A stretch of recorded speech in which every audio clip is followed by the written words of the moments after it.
To'y kunida o'zining sobiq erini ko'rib, qabul deyishdan bir lahza oldin lablari bir-biriga yopishib qoldi. Peshonasining o'ng tomonida qon izlari, labining chetida ham qon qurib yotibdi. Aynan shu holatda sobiq er to'yga kirib kelganida uning yuragida nimalar kechdi? Keling, hikoyani birgalikda ko'raylik.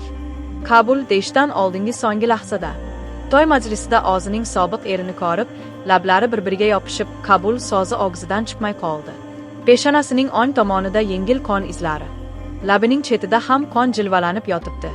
Chap yonogidagi yaradan oqayotgan qon qurib, yuziga yopishib qolgan. To'yning yorqin, chiroyli muhitida bunday holatda ko'rganida eski his-tuyg'ular bosh ko'tardi. His-tuyg'ular chindan ham eskyaptimi? Yo har kungidek yangi? U axir Xiyorga qanday go'zal so'zlar bilan aytgan edi, uning his-tuyg'ulari hech qachon Xiyor uchun eskimaydi.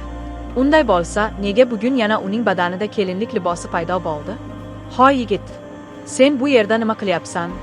Aynan bugungi kunda sen mening uyimga qadam qo'yishing kerakmidi? Security. Sizlarga bu yigitning suratini ko'rsatib aytmaganmidim? Bu yigit kelib ichkariga kirmasin. Xiyoning otasi Hamid Choqtxo'rining bu qattiq ovozidan to'y muhiti birdan xira tortdi. Xiya otasining gapidan chochib ketdi. O'zining xayol dunyosidan chiqib ketdi. Qizining ikkinchi nikohi bo'lsa-chi, u qanday dabdabali marosim qilgan? Natijada atrofdagi odamlar bemalol tomosha qilish imkoniyatini qo'lga kiritdi. Xiyoning ro'parasida sahnada o'tirgan uning yangi kuyovi Jihod goh Xiyoga, goh uning sobiq eriga qarab turardi. U Xiyoning avval bir marta turmushga chiqqanini bilardi. 1,5 yildan so'ng ajrashganini ham. Ajrashishning asl sababini Jihod hech qachon tekshirib ko'rmagan. Xiyodan ham bilishni xohlamagan. U Xiyoni 6 yil davomida sevgan. O'ziga olib qolish imkoniyati qo'liga tushgach, aynan shu imkoniyatdan foydalanmoqchi bo'lgan. Shuning uchun ham bugun to'y kuniga kelib yetgan. Ammo bu to'yda Xiyoning sobiq eri qorong'u kun qanday paydo bo'ldi? Xiro yuzida ham endi qorong'u kun zulmatini ko'rmoqda Jihod. U ota-onasini bu to'yga ko'p qiynalib rozi qilgan. Turmushga chiqmagan yigit emas, ajrashgan qizga uylanadi. Ota-onasi hech ham rozi bo'lmagan. Qo'loyoqqa yiqilib rozi qilgan Jihod. Shuncha qiynoqlarning mevasi qo'ldan chiqib ketsa, Jihod nimaga yopishadi? U vaziyatni anglash uchun tezda sahnadan pastga tushdi. Uning bo'lajak qaynotalari Securityni chaqirishga ketdi. Jihodning fikricha, Xiyorning sobiq erini bo'yniga tarsaki tushirib haydab yuborishadi. Lekin u Xiyorning sobiq erining bunchalik xorlanib ketishiga qanday yo'l qo'yadi? Eng yaqin do'stdan dushmanga aylangan bo'lsa ham, uni dushman deyish mumkin. U chet elga ketgach, undan foydalanib, uning sevgan qizini sevgi tuzog'iga ilib turmushga chiqib olgan. Jihod Xiyoni sevishini bilsa ham, shunday pastkashlikni eng yaqin do'st bo'lib, qanday qilgan edi buni Xiyorning sobiq eri? Bilishga urinmagan Jihod. Faqat qiynalgan. Do'stligining kamsitilishiga to'siq tortgan. O'qishni tugatib, bir dafaga ham yurtga qaytmagan. Ammo Xiyoni olish imkoniyati qo'liga tushganini bilgach, yurtiga qaytib kelgan. Shu qadar quvonchli kunda nega Xiyorning sobiq eri kelishi kerak edi? Mana shu bema'ni oylarni oylab, Jihod xira chehrasi bilan Xiyorning sobiq eri oldiga kelib to'xtadi. Gamgin va qattiq ovoz bilan dedi: "Aynan bugungi kunda sen bu yerga kelishing kerakmidi? Bir ayol xiyonat qilib, qanday qilib boshqa bir odamga turmushga chiqayotganini ko'rgani keldim. Yana bir narsani ham ko'rgani keldim. Mening eng aziz do'stim qanday qilib bunga chidayapti? Do'stining sobiq xotiniga uylanishga qabul deyishdan oldingi so'nggi lahzada to'y majlisida o'zining sobiq erini ko'rib, lablari bir-biriga yopishib, qabul so'zi og'zidan chiqmay qoldi. Peshonasining o'ng tomonida yengil qon izlari, labining chetida ham qon jilvalanib yotibdi. Chap yonogidagi yaradan oqayotgan qon qurib, yuziga yopishib qolgan. To'yning yorqin, chiroyli muhitida bunday holatda ko'rganida eski his-tuyg'ular bosh ko'tardi. His-tuyg'ular chindan ham eskyaptimi? Yo har kungidek yangi? U axir Xiyorga qanday go'zal so'zlar bilan aytgan edi, uning his-tuyg'ulari hech qachon Xiyor uchun eskimaydi. Unday bo'lsa, nega bugun yana uning badanida kelinlik libosi paydo bo'ldi? Hoy yigit, sen bu yerda nima qilyapsan? Aynan bugungi kunda sen mening uyimga qadam qo'yishing kerakmidi? Security.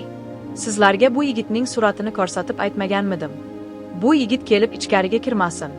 Xiyoning otasi Hamid Choqtxo'rining bu qattiq ovozidan to'y muhiti birdan xira tortdi. Xiya otasining gapidan chochib ketdi. O'zining xayol dunyosidan chiqib ketdi. Qizining ikkinchi nikohi bo'lsa-chi, u qanday dabdabali marosim qilgan? Natijada atrofdagi odamlar bemalol tomosha qilish imkoniyatini qo'lga kiritdi. Xiyoning ro'parasida sahnada o'tirgan uning yangi kuyovi Jihod goh Xiyoga, goh uning sobiq eriga qarab turardi. U Xiyoning avval bir marta turmushga chiqqanini bilardi. 1,5 yildan so'ng ajrashganini ham. Ajrashishning asl sababini Jihod hech qachon tekshirib ko'rmagan. Xiyodan ham bilishni xohlamagan. U Xiyoni 6 yil davomida sevgan. Og'ziga olib qolish imkoniyati qo'liga tushgach, aynan shu imkoniyatdan foydalanmoqchi bo'lgan, shuning uchun ham bugun to'y kuniga kelib yetgan. Ammo bu to'yda Xiyoning sobiq eri qorong'u kun qanday paydo bo'ldi? Xiro yuzida ham endi qorong'u kun zulmatini ko'rmoqda Jihod. U ota-onasini bu to'yga ko'p qiynalib rozi qilgan. Turmushga chiqmagan yigit emas, ajrashgan qizga uylanadi. Ota-onasi hech ham rozi bo'lmagan. Qoloyoqqa yiqilib rozi qilgan Jihod. Shuncha qiynoqlarning mevasi qo'ldan chiqib ketsa, Jihod nimaga yopishadi? U vaziyatni anglash uchun tezda sahnadan pastga tushdi. Uning bo'lajak qaynotalari Seturitini chaqirishga ketdi. Jihodning fikricha, Xiyorning sobiq erini bo'yniga tarsaki tushirib haydab yuborishadi.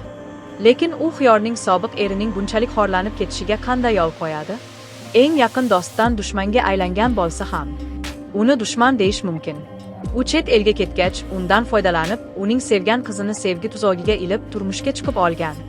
Jihod Xiyoni sevishini bilsa ham, shunday pastkashlikni eng yaqin do'st bo'lib, qanday qilgan edi buni Xiyorning sobiq eri? Bilishga urinmagan Jihod. Faqat qiynalgan. Do'stligining kamsitilishiga to'siq tortgan. O'qishni tugatib, bir dafaga ham yurtga qaytmagan. Ammo Xiyoni olish imkoniyati qo'liga tushganini bilgach, yurtiga qaytib kelgan. Shu qadar quvonchli kunda nega Xiyorning sobiq eri kelishi kerak edi? Mana shu bema'ni oylarni oylab, Jihod xira chehrasi bilan Xiyorning sobiq eri oldiga kelib to'xtadi. Gamgin va qattiq ovoz bilan dedi: "Aynan bugungi kunda sen bu yerga kelishing kerakmidi? Bir ayol xiyonat qilib, qanday qilib boshqa bir odamga turmushga chiqayotganini ko'rgani keldim. Yana bir narsani ham ko'rgani keldim. Mening eng aziz do'stim qanday qilib bunga chidayapti? Do'stining sobiq xotiniga uylanishga. Lekin bir narsani unutib qo'ygan ekanman, bilasanmi? Men ko'ra olmadim, eng aziz do'stim Xiyoni sevishimni bilgan holda. Shunday bo'lsa ham, do'stining sevgisini o'z sevgisiga alday olib, qanday qilib turmush qurgan? Men ham Xiyoni sevardim, Jihod. Mana o'zing aytding, sevardim. Hozir sevmaysan. Yaxshisi, shuncha odamning orasida drama qilmay ket. Men xohlamayman bu yarador tanang yana Seturitining turtkisini yeb, bu yerdan ketishingni. Rahmli do'stim. Ustidagi yaralarni ko'ryapsanmi? Ichidagi qon ketishni ko'zmayaptimi? Bu ichki ish. Kim azob cheksa, u his qiladi. Men emas. Bu so'zlar Xiyorning sobiq erining yuragiga sanchildi. Jihod ham o'shanda xuddi shunday his qilganmidi? Xiya va u bilan turmush qurgan kuni Jihod unga telefon qilib so'ragan edi. Xiyorning sobiq eri qanday qilib Xiyoni sevishga jur'at etgan? Jihodning Xiyoni sevishini bilsa ham, ichida qon ketayotganini do'sti bola turib sezmadimi? O'shanda xuddi shu so'zlarni aytgan edi. Qandaydir taqdir o'zining qilmishining jazosini qaytarib berayotgan bo'lishi mumkin. Lekin u Xiyoni aslida sevmagan edi-ku. Shunday bo'lsa ham, Xiyoning turmushga chiqayotgan xabarini eshitib, nega buncha azob chekdi? O'sha azobga chiday olmay, to'yga kelib qoldi. Seturiti kiritmaymiz deb turtki berishi natijasida qattiq yo'lga yiqilib, peshonasi, yonog'i va labining cheti kesilgan. Ammo Xiyorning sobiq eri bunday bo'lishini hech xohlamagan edi. U Xiyoning hayotidan chiqib ketishini xohlagan. Bir oz tinchlik kerak edi. Qani? Xiya ketgach, tinchlik qani? U labini ochib, sekin ovoz bilan dedi: "To'y tugaguniga qadar bir oz o'tirsam maylimi? Sevganimning chiqib ketishini bir oz ko'ray. Qancha azobni sen boshdan kechirgan eding? Bir oz o'zim boshdan kechiray. Ruxsat beringmi?" "Yo'q, bermayman. Hoziroq ket. Aks holda Seturiti seni haydab chiqaradi." Xiya otasi Hamid Choqtxurining gaplariga kuldi. Kulib dedi: "To'xtatmoqchi bo'ldingiz, janob Hamid Choqtxuri. Nima bo'libdi? Axir keldim-ku. Mayli, bir oz turib qolay. Va'da beraman, hech qanday muammo chiqarmayman. Faqat o'tirib to'yni tomosha qilaman. Yangi kuyov kelin bilan birga to'yib yeb, keyin ketaman." Hamid Choqtxurining g'azabi tobora oshdi. Xiyoning sobiq eri aqldan ozgan bo'lsa kerak. Aks holda, sobiq xotini turmushga chiqayotganida nega o'tirib tomosha qiladi? U hech qachon Hamid Choqtxuriga yoqmagan edi. Qizi unga qochib turmushga chiqib, azob chekib, uning bag'riga qaytgan. Onasi olgan yolg'iz qizi bo'lgani uchun unga yuzini o'girib bo'lmagan. Nega Seturiti Xiyoning sobiq erini to'xtata olmay qolgan? Buni deb baqir-chaqir qilib keldi. Jihod esa Hamid Choqturi va Xiyoning sobiq erining so'zlari orasida og'zini ochdi. Xiyoning sobiq eriga qonli ko'z bilan qarab dedi: "Qo'ying, amaki. Ko'rmoqchi bo'lsa, ko'raversin. Men ham uning sabr-toqatini sinab ko'ray. Siz qozi janobga to'yning qolgan marosimini boshlashini ayting." Hamid Choqturi jihodni juda yoqtirardi. Shuning uchun uning gapiga qarshi chiqmadi. Qizining oldiga borib, uning yoniga o'tirdi. Qozi janobga to'y marosimini boshlashni aytdi. Xiyoning ko'zlaridan oqayotgan ko'z yoshlari oqimini hech kim to'xtata olmayotgan edi. Yumshoq, uyatchan, qo'rqoq qizcha 20 ta bahorni otasining bag'rida yashirib o'tkazdi. Qolgan 1,5 yilni esa Xiyorning sobiq eri bilan qanday rang-barang o'tkazdi. Shundan keyin 1 yillik ajralish. Qancha azob chekdi.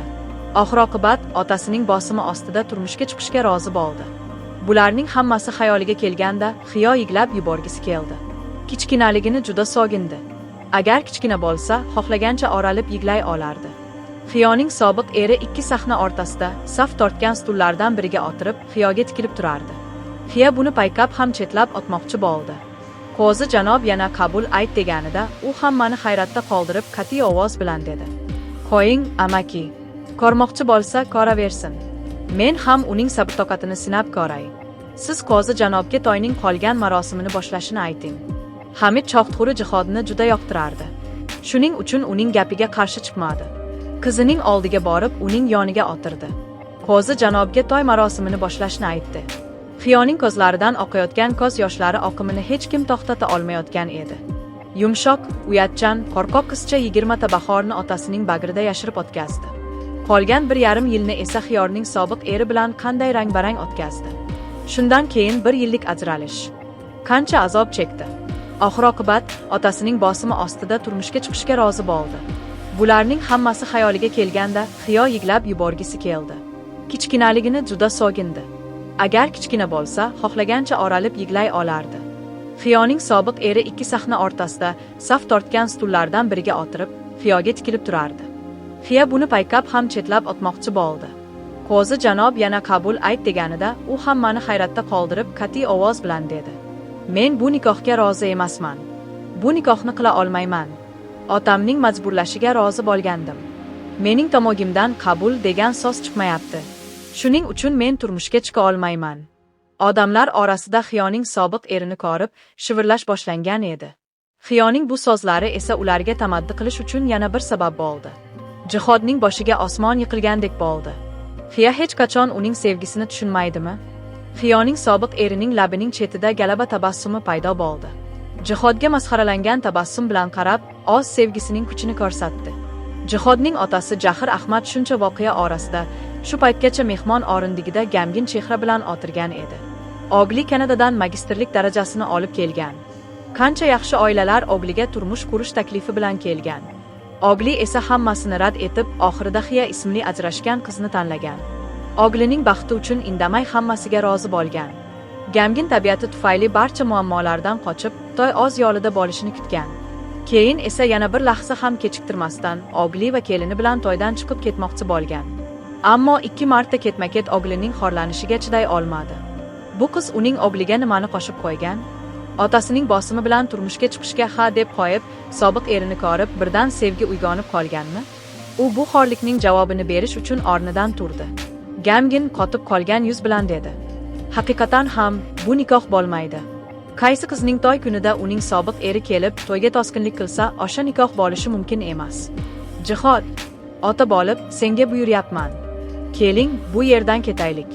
Bu voqealar orasida Jihod o'zini ummon ichida qoldi. U Xiyoni sevadi. Unga yetarlicha yaqinlashgan holda qanday qilib ketadi? Xiyoni tushuntirishga imkoni bo'lmaydimi? Xiyo rozi bo'lsa, nega endi qarshilik qilyapti? Balki Xiyoning sobiq erini ko'rib, yuragi erigandir. Unga bu yerda qolishga ruxsat berib, u xato qilganmi? Jihod Xiyoga noshukur nigoh bilan qaradi. Ozcha o'yladi. "Sen qanday odamsan, Xiyo?" Davomi bor. Xiyoning sobiq eri to'yga qanday holatda keldi? A. Yarador va qonga belangan holda. B. Chiroyli kostyumda. T. Sovg'alar bilan. Jihod Xiyoni necha yildan beri sevib kelgan? A. 2 yil. 4 yil. T. 6 yil. Xiyo to'yda nimani aytib, hammani hayratda qoldirdi? A. Men bu nikohga rozi emasman. B. Men ketaman. T. Sobiq erimni sevaman. Jihodning otasi Jahir Ahmad to'ydan ketishni buyurganida Jihod nima qildi? A. Darhol otasiga qo'shildi. B. Xiyonat tushuntirishga urindi. To'y kunida o'zining sobiq erini ko'rib, qabul deyishdan bir lahza oldin lablari bir-biriga yopishib qoldi. Peshonasining o'ng tomonida qon izlari, labining chetida ham qon qurib yotibdi. Aynan shu holatda sobiq to'yga kirib kelganida uning yuragida nimalar kechdi? Keling, hikoyani birgalikda ko'raylik. Qabul deyishdan oldingi so'nggi lahzada to'y majlisida o'zining sobiq erini ko'rib, lablari bir-biriga yopishib, qabul so'zi og'zidan chiqmay qoldi. Peshonasining o'ng tomonida yengil qon izlari, labining chetida ham qon jilvalanib yotibdi. Chap yonogidagi yaradan oqayotgan qon qurib, yuziga yopishib qolgan. To'yning yorqin, chiroyli muhitida bunday holatda ko'rganida eski his-tuyg'ular bosh ko'tardi.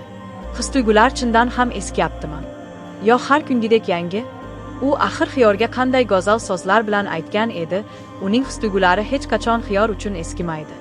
Unday bo'lsa, nega bugun yana uning badanida kelinlik libosi paydo bo'ldi? Hoy yigit, sen bu yerda nima qilyapsan? Aynan bugungi kunda sen mening uyimga qadam qo'yishing kerakmidi? Security. Sizlarga bu yigitning suratini ko'rsatib aytmaganmidim? Bu yigit kelib ichkariga kirmasin. Xiyoning otasi Hamid Choqtxo'rining bu qattiq ovozidan to'y muhiti birdan xira tortdi. Xiya otasining gapidan chochib ketdi. O'zining xayol dunyosidan chiqib ketdi. Qizining ikkinchi nikohi bo'lsa-chi, u qanday dabdabali marosim qilgan. Natijada atrofdagi odamlar bemalol tomosha qilish imkoniyatini qo'lga kiritdi. Xiyoning ro'parasida sahnada o'tirgan uning yangi kuyovi Jihod goh Xiyoga, goh uning sobiq eriga qarab turardi. U Xiyoning avval bir marta turmushga chiqqanini bilardi. 1,5 yildan so'ng ajrashganini ham. Ajrashishning asl sababini Jihod hech qachon tekshirib ko'rmagan. Xiyodan ham bilishni xohlamagan. U Xiyoni 6 yil davomida sevgan. O'ziga olib qolish imkoniyati qo'liga tushgach, aynan shu imkoniyatdan foydalanmoqchi bo'lgan. Shuning uchun ham bugun to'y kuniga kelib yetgan. Ammo bu to'yda Xiyoning sobiq eri qorong'u kun qanday paydo bo'ldi? Xiro yuzida ham endi qorong'u kun zulmatini ko'rmoqda Jihod. U ota-onasini bu to'yga ko'p qiynalib rozi qilgan. Turmushga chiqmagan yigit emas, ajrashgan qizga uylanadi. Ota-onasi hech ham rozi bo'lmagan. Qoloyoqqa yiqilib rozi qilgan Jihod. Shuncha qiynoqlarning mevasi qo'ldan chiqib ketsa, Jihod nimaga yopishadi? U vaziyatni anglash uchun tezda sahnadan pastga tushdi. Uning bo'lajak qaynotalari Securityni chaqirishga ketdi. Jihodning fikricha, Xiyorning sobiq erini bo'yniga tarsaki tushirib haydab yuborishadi.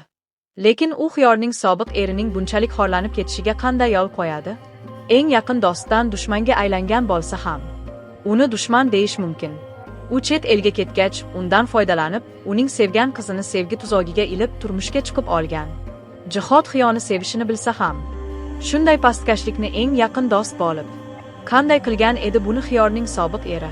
Bilishga urinmagan Jihod. Faqat qiynalgan. Do'stligining kamsitilishiga to'siq tortgan. O'qishni tugatib, bir dafaga ham yurtga qaytmagan. Ammo Xiyoni olish imkoniyati qo'liga tushganini bilgach, yurtiga qaytib kelgan. Shu qadar quvonchli kunda nega Xiyorning sobiq eri kelishi kerak edi? Mana shu bema'ni oylarni oylab, Jihod xira chehrasi bilan Xiyorning sobiq eri oldiga kelib to'xtadi. Gamgin va qattiq ovoz bilan dedi: "Aynan bugungi kunda sen bu yerga kelishing kerakmidi? Bir ayol xiyonat qilib, qanday qilib boshqa bir odamga turmushga chiqayotganini ko'rgani keldim. Yana bir narsani ham ko'rgani keldim. Mening eng aziz do'stim qanday qilib bunga chidayapti? Do'stining sobiq xotiniga uylanishga qabul deyishdan oldingi so'nggi lahzada to'y majlisida o'zining sobiq erini ko'rib, lablari bir-biriga yopishib, qabul so'zi og'zidan chiqmay qoldi. Peshonasining o'ng tomonida yengil qon izlari, labining chetida ham qon jilvalanib yotibdi. Chap yonogidagi yaradan oqayotgan qon qurib, yuziga yopishib qolgan. To'yning yorqin, chiroyli muhitida bunday holatda ko'rganida eski his-tuyg'ular bosh ko'tardi. His-tuyg'ular chindan ham eskyaptimi? Yo har kungidek yangi? U axir